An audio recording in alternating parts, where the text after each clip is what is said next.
From the slowest downloads to the smoothest streams of cyberspace, welcome to the Kidawa Show.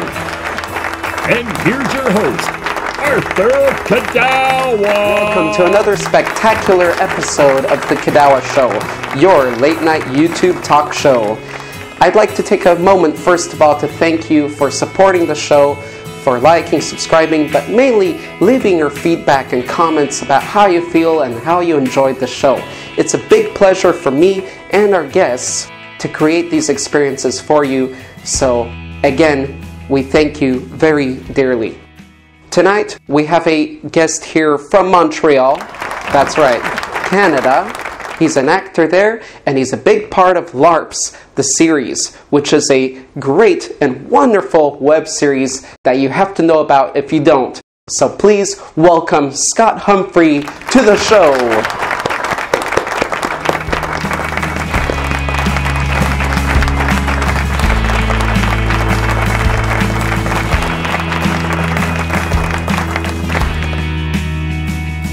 Welcome everybody to another episode of the Kidawa Show. From theater stages to running about in the forest, in costume, in armor, please welcome Scott Humphrey to the show tonight. Hello everyone. Hello Arthur. Welcome. Thank you for coming. Oh, of course. Thank you for having me on.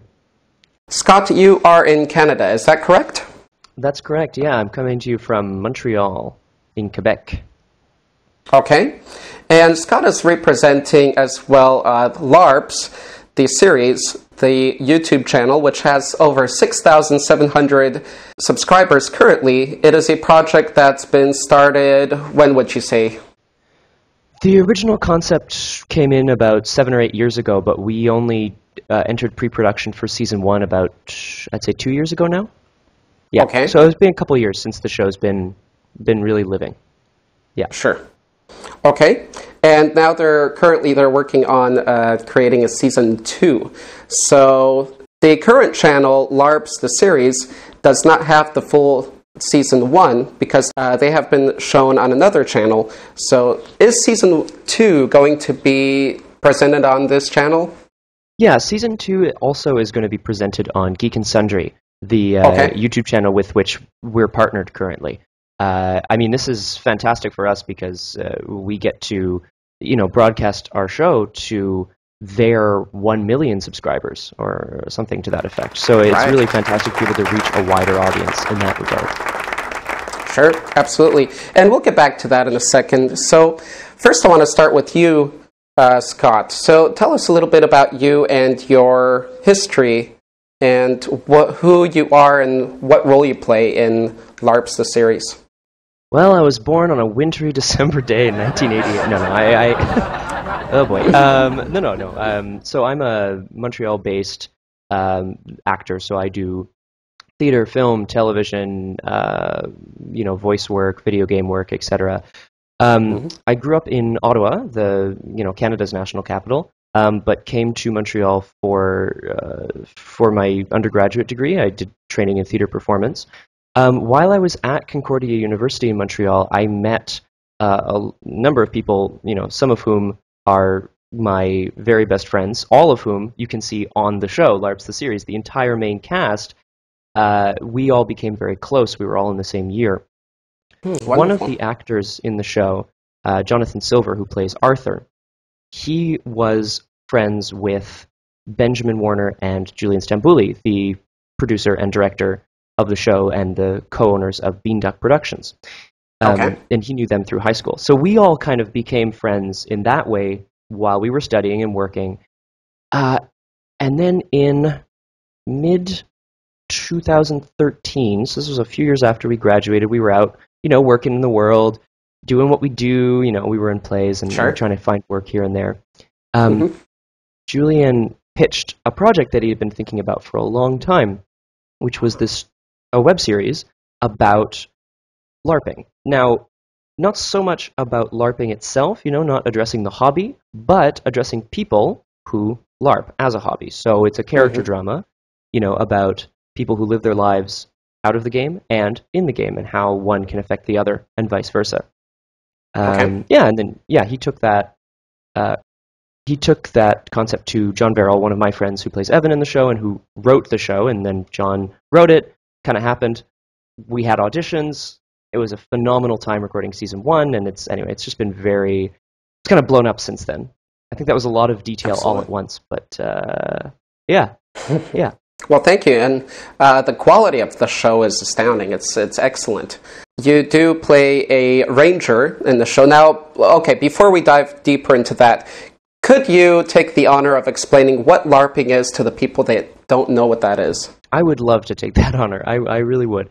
LARPing, live-action role-playing, is a form of role-playing which people do in various ways, either around a table or, online, that sort of thing, in which you, instead of describing the actions of your character, okay, so I'm going to hit him with my sword, you do it. You hit him with your sword. Right. I mean, within the realm of reason. But it allows for a more immersive role-playing experience. So the producer on the show, Benjamin Warner, also likes to describe it as cops and robbers for adults. The idea that you can really dive into a world where you get to inhabit the world and the universe of your character. Mm-hmm. Yeah. Absolutely, yeah. Live-action role-play. So we're talking not sitting at the table playing D&D with dice, but rather going out and getting dressed up. Still, you follow a certain set of rules, right? Mm-hmm. Oh, yeah. Now, the rules vary from LARP to LARP. I mean, there's really infinite numbers of ways to LARP, right? Because it depends on the universe you're playing in, it depends on the number of players, right? There are some LARPs that have 3 or 4 participants versus 3,000 or 4,000 participants, Wow. So there's different rules in that regard. We're deliberately, not vague, but we deliberately don't address the rules of the LARP on LARPs the series on the show. So it's not clear on the show how many hits does it take to hurt said character or not. Because it's not super interesting to the world of the show. It's just kind of accepted that we understand how we play. All right, excellent. Okay, so let's go back to your character in the series. You are a ranger. What is your name, and what do you do? Absolutely. Well, I play a character called Will on the show. So Will is a barista. He's a really crass jokester. You know what I mean? He's like the younger brother who never grew up, right? He's the guy who just loves to pull those pranks on people. He's always ready with a quip or a remark. And he plays in the LARP because that's what his friends do. It's maybe not what he would do in his spare time if he so chose, but, it's what his friends do. That's what he does. And his character is a human ranger by the name of Biff. Now, when you watch the show, you'll notice that there doesn't seem to be a lot of distinction between Will and Biff, and part of that I think is just that in Season 1, Will's just, again, kind of apathetic about the whole notion of role-playing. It's not really his thing. Right. So let's go back to the Indiegogo fundraiser that you used. If you don't know Indiegogo is a crowdfunding platform where people can support your projects by sending, what is it called? Not donations, but pledges, and in return, they get the product early or other such rewards. So for Season 2, you guys got a great amount of support. Can you tell us about that campaign and how well you did? Yeah, absolutely. Well, I mean, just to preface this, we did Season 1 on a... Well, I mean, look, I'm not a producer, so I don't know all the details, but we did Season 1 on a bit of a shoestring budget. The budget came from Beanduck Productions, the company of Ben, the producer, and Julian, the director. And so the funds for our first season came from there. And with that low budget, we were able to create a product that, we're all incredibly proud of. The quality of it is really awesome. I love what our director and our director of photography, Joe Barron, were able to do, and the sound of it and so on. Very exciting stuff. When it came time for Season 2, we were working with Geek and Sundry. We relaunched our Season 1 on their channel, and they were able to, fund our second season to a certain extent, and we wanted to, go even bigger, so that we could all, so that we could continue to go even bigger and better, and add more characters, longer episodes, that sort of thing. So we figured, yeah, an Indiegogo campaign would be the way to go. Reach out to the people who want to see a second season of the show. Right. Indiegogo is a wonderful platform, and the response was, like, it was overwhelming. I believe, I'm trying to remember exactly what happened, but I feel like we reached 10% of our goal in the first 24 hours. Maybe it was more than that. I can't remember I can't remember if it was, anyway, 10% or 30% or something in the first 24 hours. The response was really just overwhelming, and then we ended up meeting and exceeding our goal and getting to our first stretch goal, which was just fantastic. I mean, for me, as an actor and as someone who is really passionate about the show, it's so exciting to be able to interact directly with fans, you know? I can just log on, watch an episode on YouTube, see the comments, and jump in and respond immediately. Right. If somebody has a question, if somebody calls me out as being a bit of a meanie, I can jump on that and I can speak to them. Sure. Yeah. And more specifically, oh yes, during the Indiegogo campaign, we also had the opportunity to do things like live stream. So we all played the new Super Smash Brothers. We got together, we hung out, we played that. And we did a live stream. We were answering questions. We were shooting arrows at other people. You know, it was pretty awesome. And people have been so incredibly supportive of the project. It's been very exciting. Nice. Yeah, sounds great. I've mentioned it before. I mean, the beautiful thing with YouTube televising is that you get feedback and you get those comments live, you know, and straight to you, which, you know, so... It's so useful for improving and just learning about yourself and what the people want, and something that TV can never offer. Well, not never, but maybe in the future. No, definitely. Just to if I can jump in on that really quickly, the you know, if you watch us, you know, certain large scale television productions, right? The creators have very specific visions in mind, and they're pushing forward on that. Right. I mean, I was a big fan of Lost when it was on, if I can use that as an example. There was, you know, a couple of characters that they were developing in one of the seasons to be leads.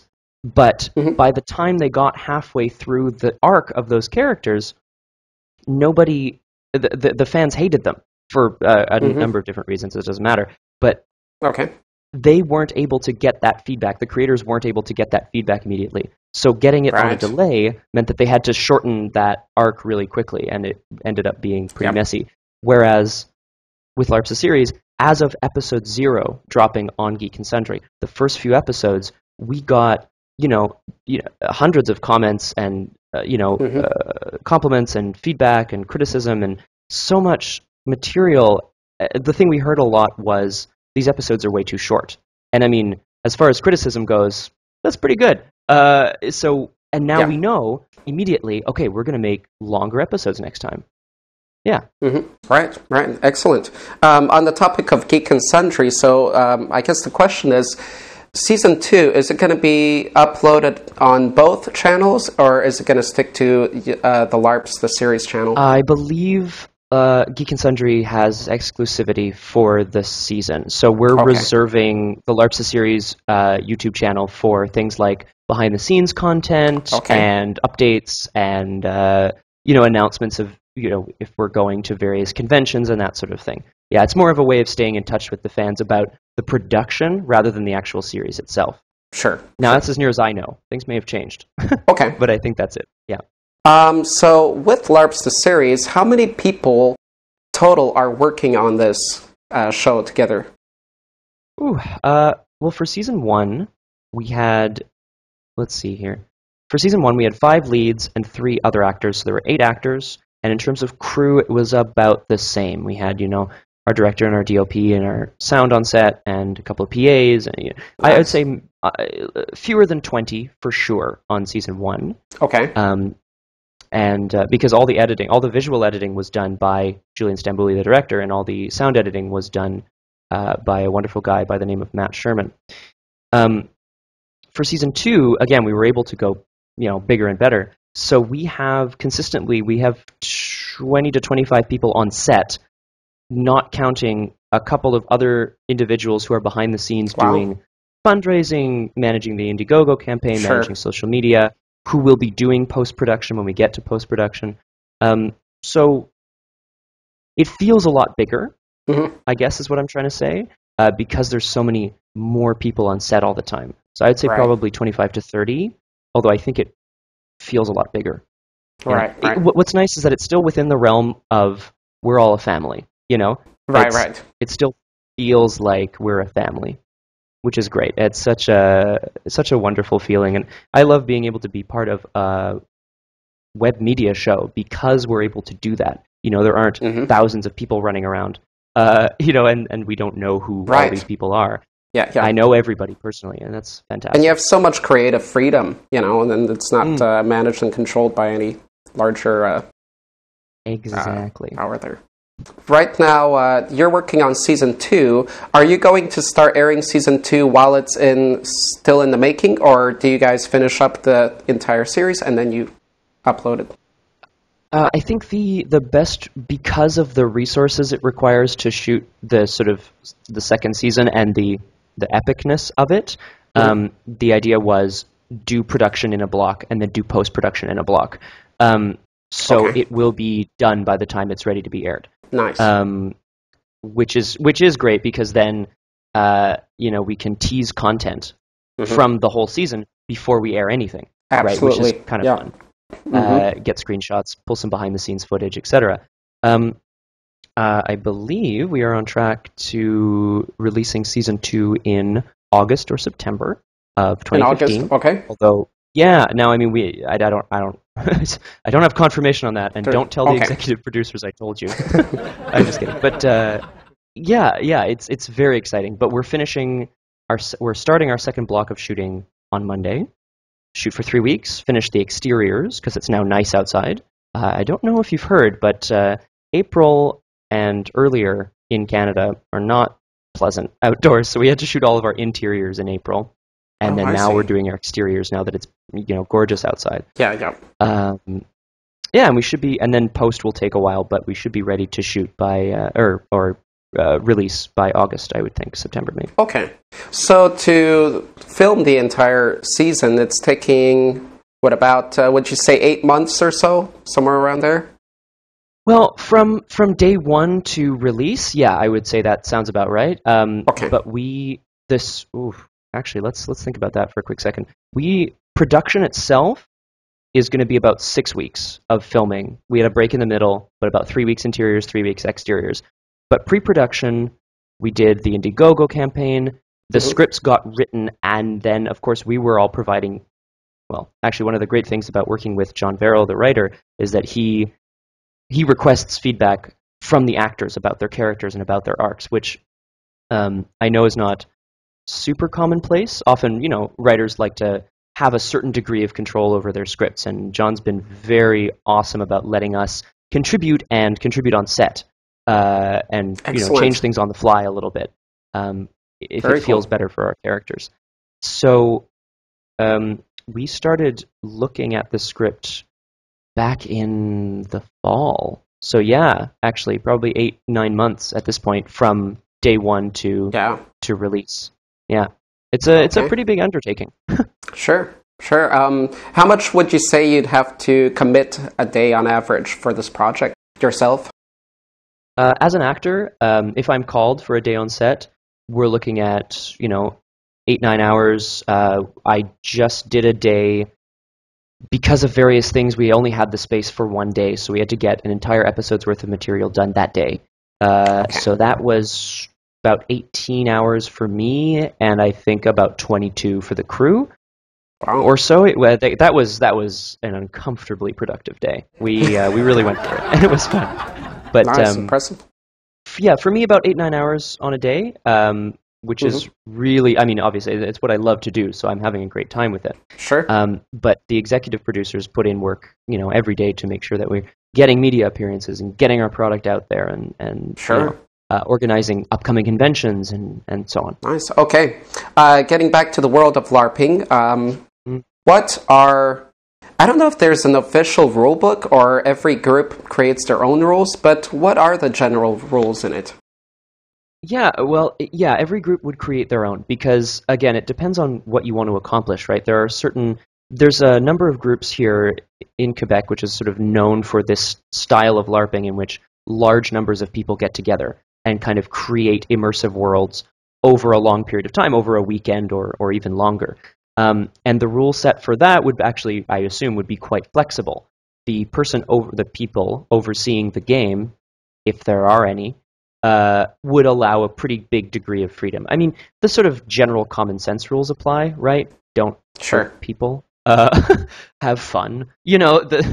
Don't try not to break character unless it's an emergency, that sort of thing, or unless you need to ask a question. But it really depends on the game, right? Like, if you and your friends are the kind of people who just want to have a good time, yeah, maybe you'll come and start LARPing, but then drop in and out of character all the time. Maybe you will use live combat because that's what you really want to focus on. Maybe you won't. Maybe in your LARP you say, okay, I'm gonna I punch him, and then you roll your die, and it's a combination of social interaction and role playing mechanics. Right. So no, there's no real rule book or anything that applies over everything. Just I guess the rules would be respect the game master, if there is one, the person who's taking care of the game. Sure. What they say generally goes. Don't hurt people, and have a great time. Sure. Yeah. I was wondering if there's a lot of instances where new people join in and they have this power hunger, or they don't understand the balance of power. And for example, they come in as a sorcerer and they start to use these incredible abilities, and they're immortal and all these things. Is that a common thing with new LARPers or just in general? Yeah, well, I love this aspect of role-playing generally, is that there's different types of people approach it in different ways, right? So you've got there is a type of player called the power gamer, right? The person whose goal it is to be the best, right? To have the most power in the game.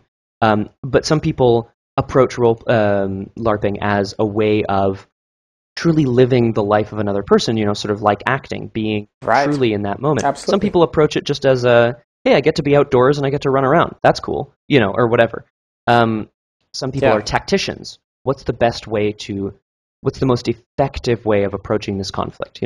That sort of thing. Now, that said, having participated in a couple of non-live combat LARPs, so more social LARPs, GM'd by our writer John Verrill, who has a ton of experience with LARPing, there are moments that happen on a pretty regular basis where the storyteller or the GM has something planned, and they're like, okay, this is the way the story is going to go.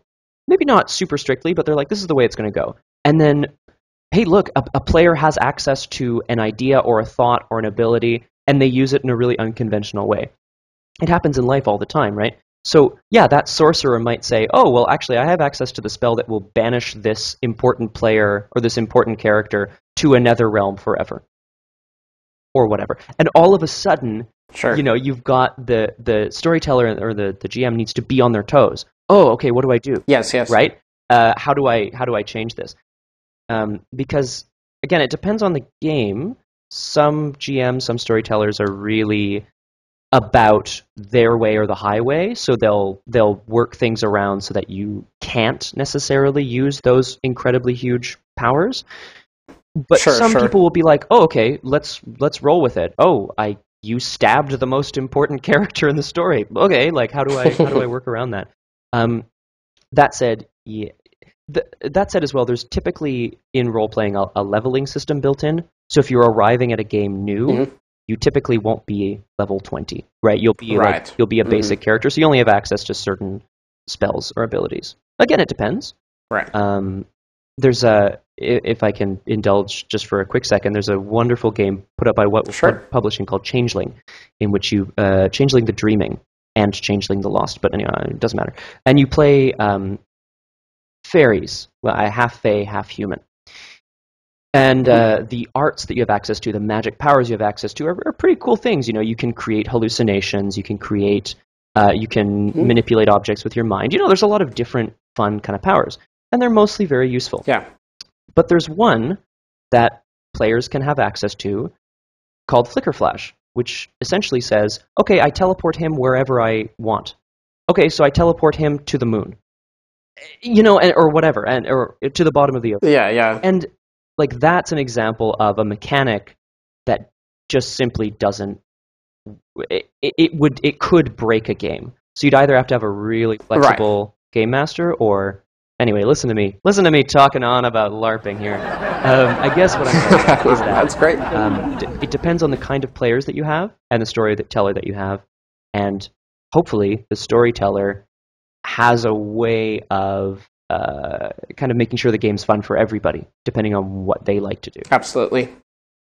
Well, and hopefully the actors, the players themselves have a good understanding of, playing along with other people. So if they are given this immense power of teleporting anywhere, I mean, you can pretty much take over the world with that. For sure. They respect that with the team, right? What must be interesting from your point of view, being an actor, is you're basically acting within acting. I mean, you're LARPing, but within that, you're even acting within that as being the person talking outside of character and a whole different life in there.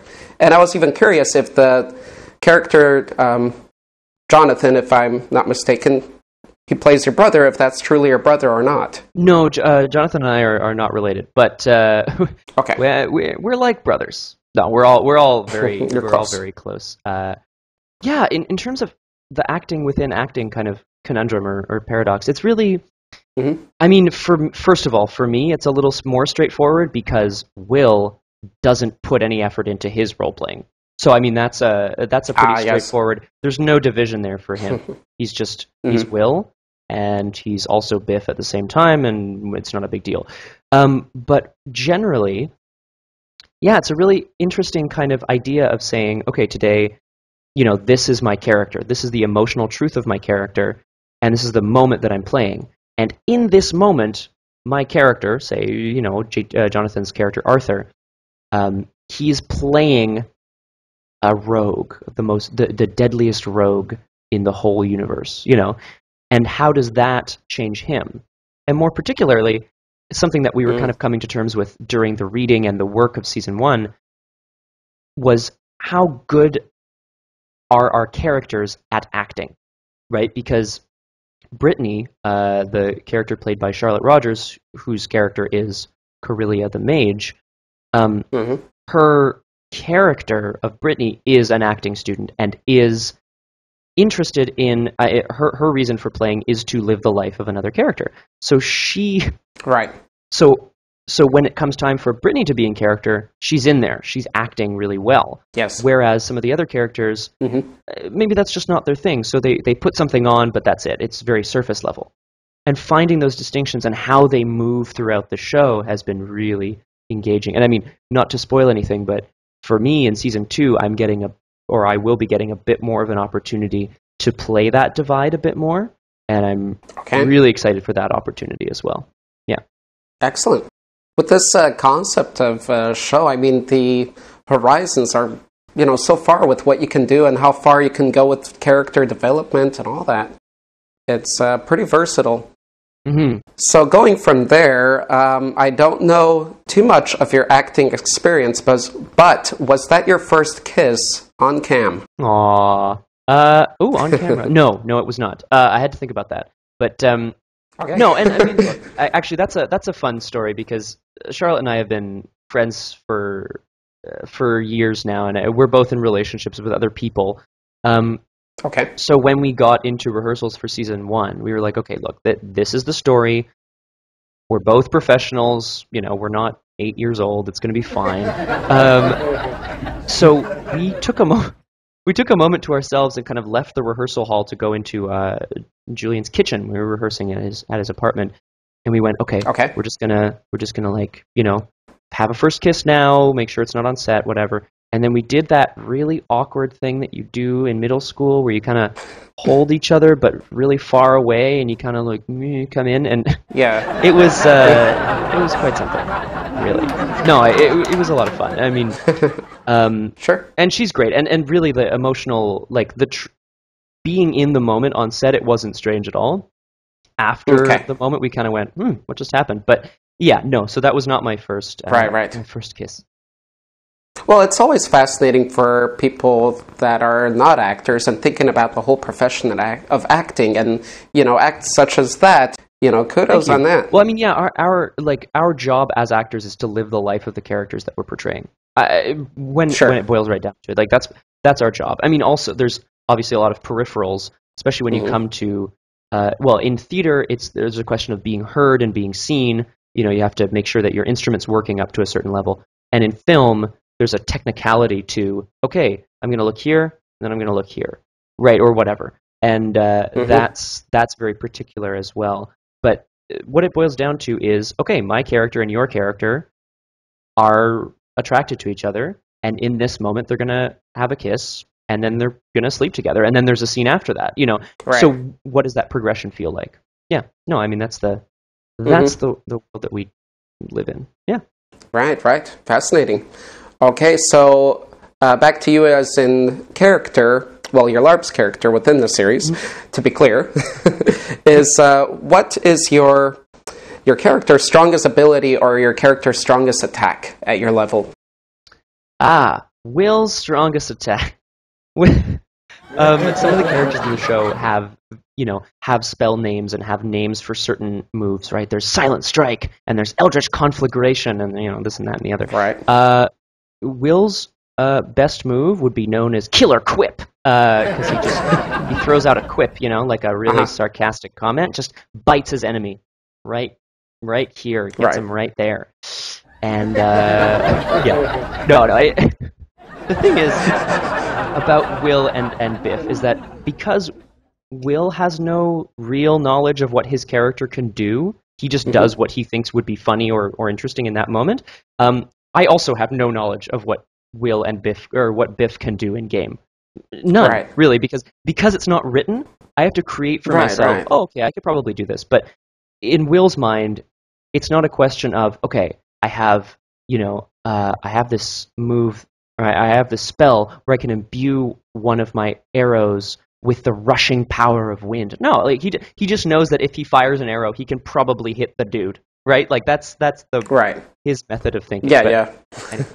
I think the coolest spell on the show is Eldritch Conflagration. That's all. I just wanted to say that because that's my favorite line, or my favorite words in the first season.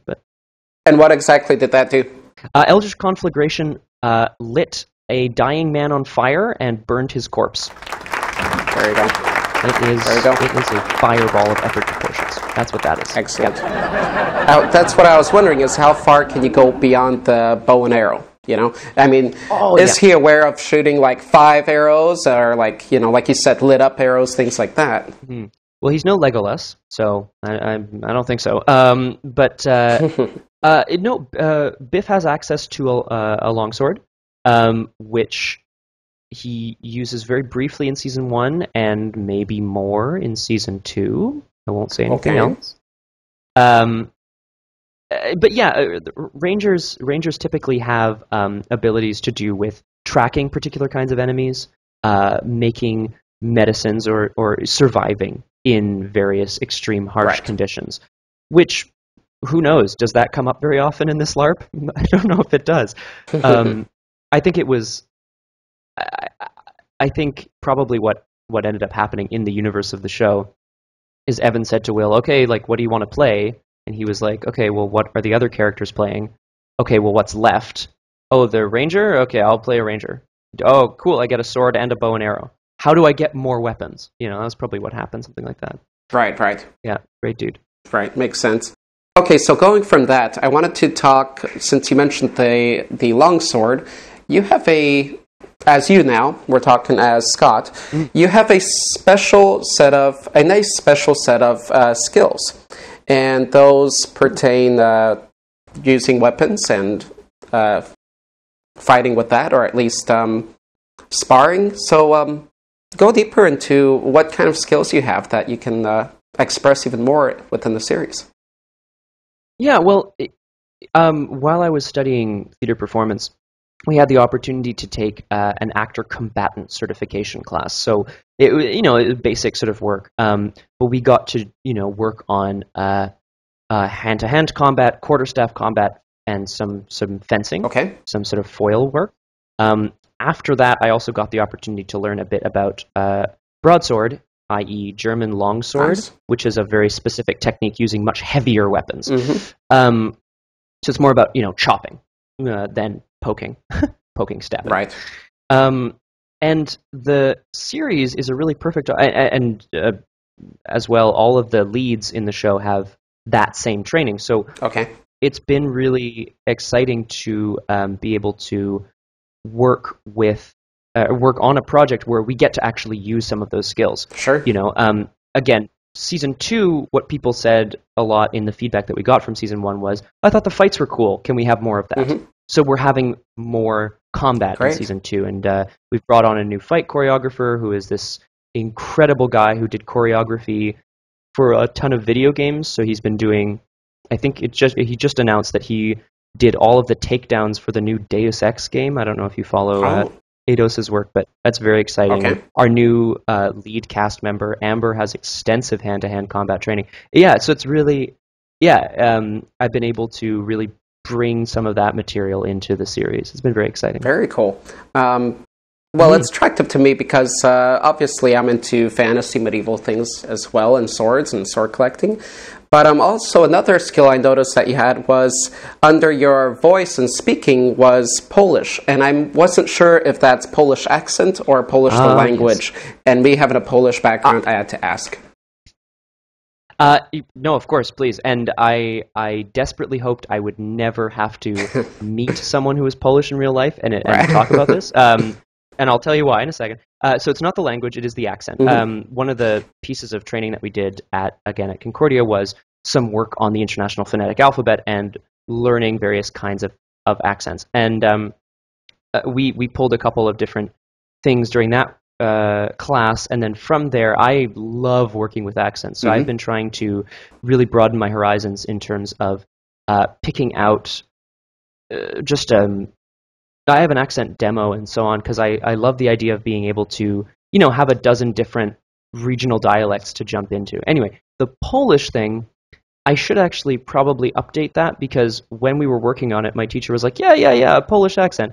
And now that I've worked a bit more on it, it's more of a general Eastern European kind of thing, which I know is not highly specific, but it's it comes in handy because it has a certain, not otherworldly.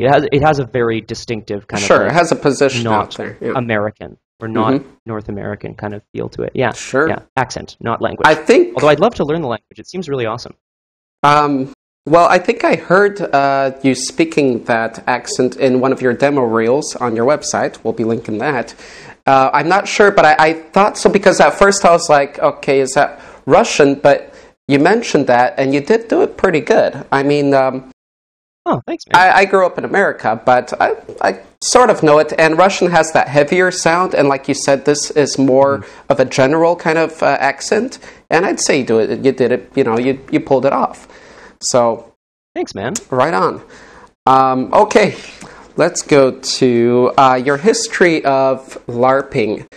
Before and during the series now, what history and how do you take LARPing in real life? Do you play the game? Have you? Yeah. I've participated in some LARPs run by John Verrill, the writer and who plays Evan, which has been really fun. Now, as I mentioned, those were social LARPing or LARPs more, so there wasn't focused on live combat, but and it wasn't a medieval fantasy setting. It was just sort of a more slight dystopian future, fantastical kind of thing, which is really cool.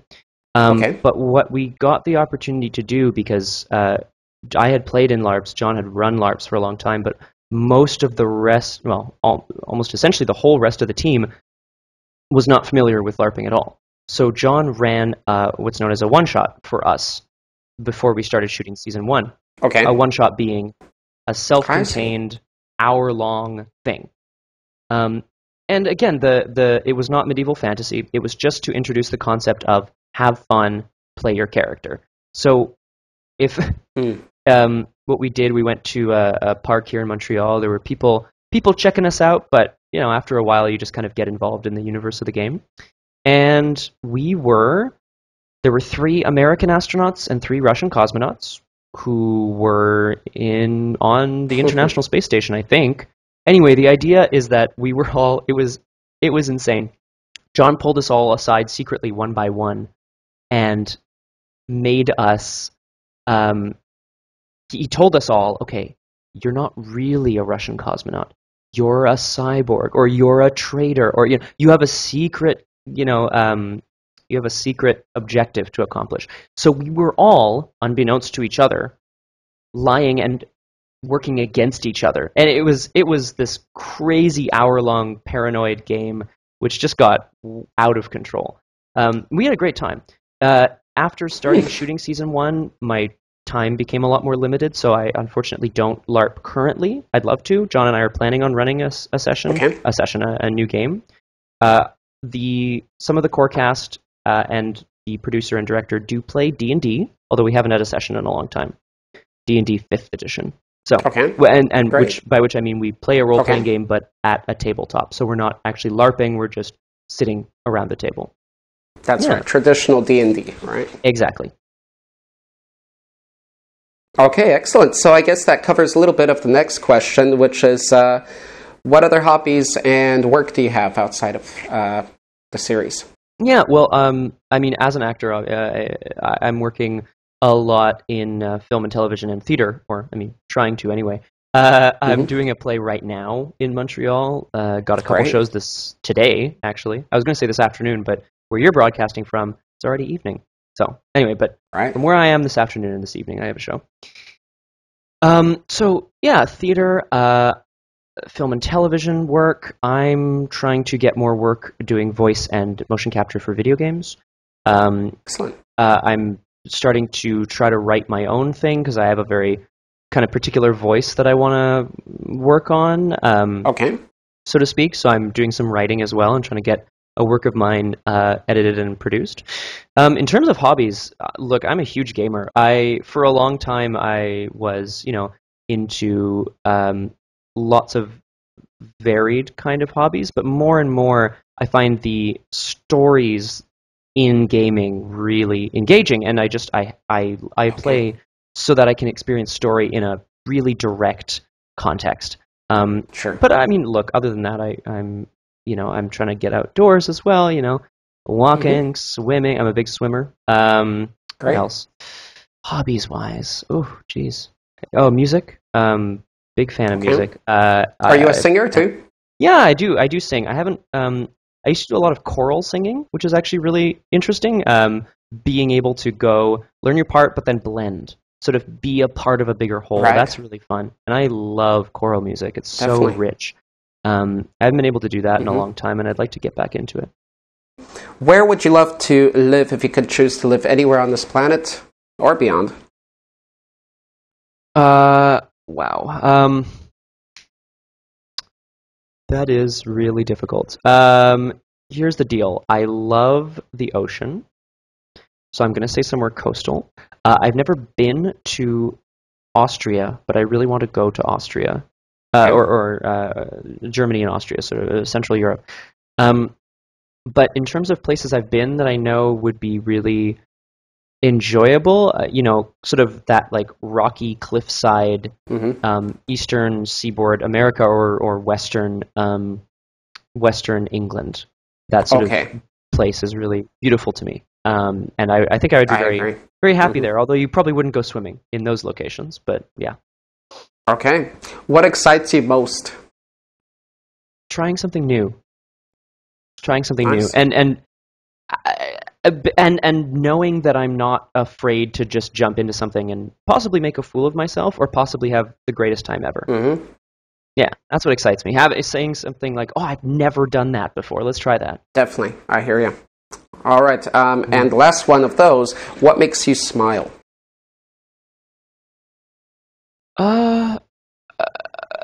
Really beautiful piece of music, some delicious food and wonderful company, and also beating my friend at games. We play a lot of board games, my friends and I, and winning makes me smile. Excellent. That's to them. I got it. There's on a quick note, there's been a lot of new board games coming out with the support of crowdfunding that are pretty impressive and attractive. One I'd like to mention was the Conan one they come out with. I don't know if you heard of that one, but that looks pretty... I heard of it, yeah. I don't own it, or I haven't had an opportunity to play, but there's a number of gaming cafes here in Montreal. Oh, great. That if you go, you get a coffee, you get a beer, and they bring games to your table, and they explain them, and you play them. And I would love an opportunity to try that. I think that'd be really fun. That is awesome. I miss that. I miss that kind of society, even, which... It's kind of in lack of here. Okay, so what is your fan most asked question, or your viewers, your followers? What's the most common question you get?